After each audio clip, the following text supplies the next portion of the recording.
Listening is also leadership.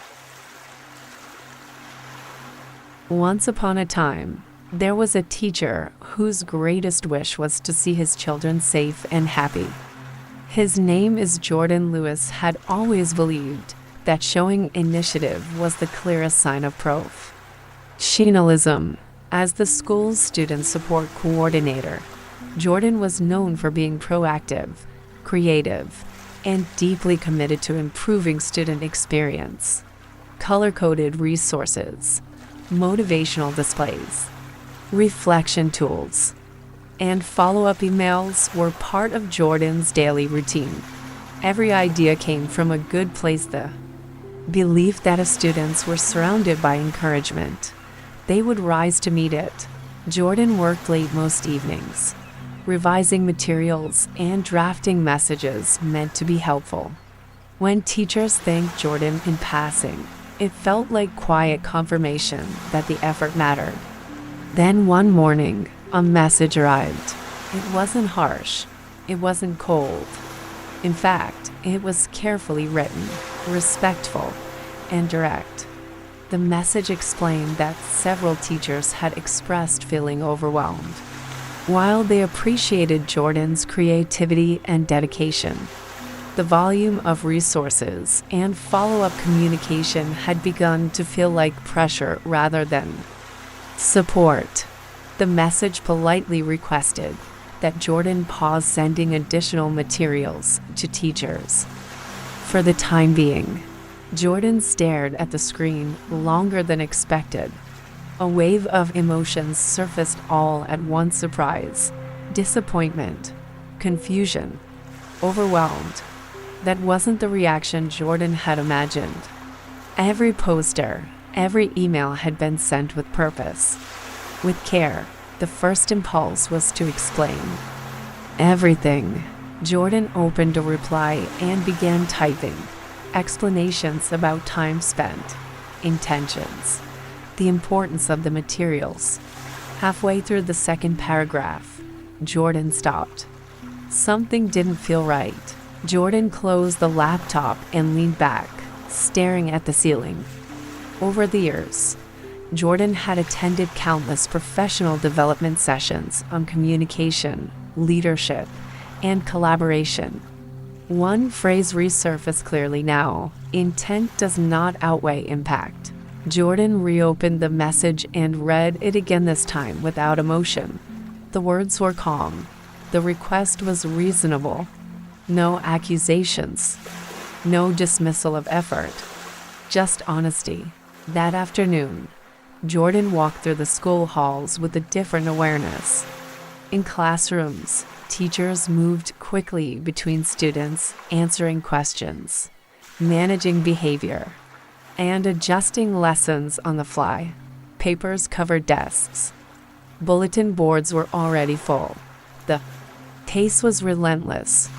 Jordan realized something uncomfortable but necessary. What felt like support from one perspective felt like another responsibility from another. That evening, instead of writing a response immediately, Jordan reflected. Not defensively, but intentionally. Did I ask before adding? Did I notice when silence meant too much? Was I listening, or was I leading alone? The next morning, Jordan drafted a new reply, short, thoughtful, and professional.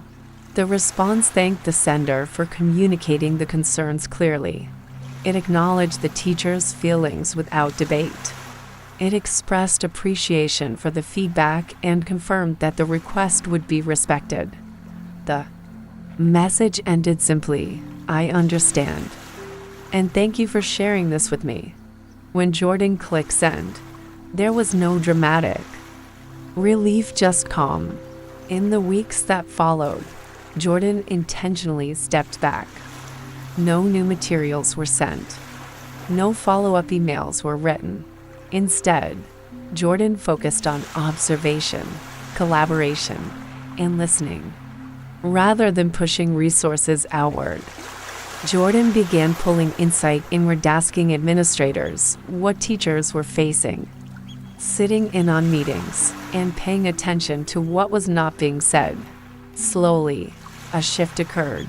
Teachers began approaching Jordan on their own. Some asked for help with specific needs. Others offered suggestions or shared what kinds of support would actually be useful during certain times of the year. Jordan noticed that when support was requested rather than delivered automatically, it was received differently. There was openness instead of resistance, appreciation instead of pressure. Months later, Jordan was invited to participate in a school improvement committee made up of teachers, administrators, and support staff. During one meeting, a teacher spoke openly. "What I appreciate most," she said, "is that when feedback was given, it was accepted without argument. That built trust." Jordan nodded quietly, understanding the weight of that moment. Looking back, Jordan realized that professionalism was not proven by how much one does, but by how well one adapts. Accepting feedback without defensiveness required confidence, humility, and respect for the shared environment. The message that once felt discouraging had become a lesson in leadership. Jordan learned that responding with grace doesn't diminish effort, it elevates it. And sometimes, the most professional response is not a long explanation, but a genuine acknowledgement. "I understand. Thank you." The moral of the story: professionalism is demonstrated not through constant action, but through thoughtful response. True leadership listens, adapts, and respects the experiences of others. 5 new quotes, original and social media ready. 1. Being professional means listening even when the message is uncomfortable. 2. Impact matters more than intention in shared spaces. 3. Grace in response builds more trust than talent alone. 4. Feedback is not a setback, it's a mirror. 5. Strong professionals don't argue feedback, they apply it. The lesson from the story. The lesson of the story is that professionalism requires emotional intelligence, self-awareness, and humility. Accepting feedback calmly and respectfully strengthens collaboration and trust. Growth happens when we choose understanding over defensiveness and recognize that effective support must align with others' needs, not just our own intentions. If you like this quick motivation blast, hit that like button, subscribe for more content, and I'll catch you in the next video.